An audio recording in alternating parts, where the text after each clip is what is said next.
Ito ang storytelling na may dagdag na patama sa opisyal at sistemang corrupt.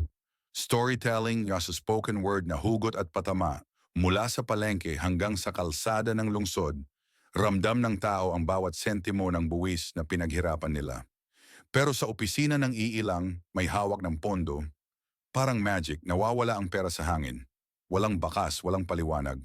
Ang kalsada, parang maze. Ang tulay, parang papel lang. Ang pondo, parang pera nila. Nasa bulsa ng iilang, walang konsensya. Sabi nila, para sa tao ang proyekto. Pero bakit sa bawat baha, sa bawat gumuho, sa bawat trapik na walang solusyon, ang tao pa rin ang nagdurusa? Sila'y nakangiti sa harap ng kamera habang ang sambayanan ay nagbabayad ng kamalian nila.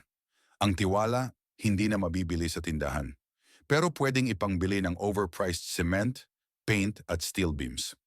At alam mo kung ano ang pinakamasakit? Yung alam nilang mali, pero iniikot lang nila ang salita. Parang gulong sa kalsadang hindi pa natatapos.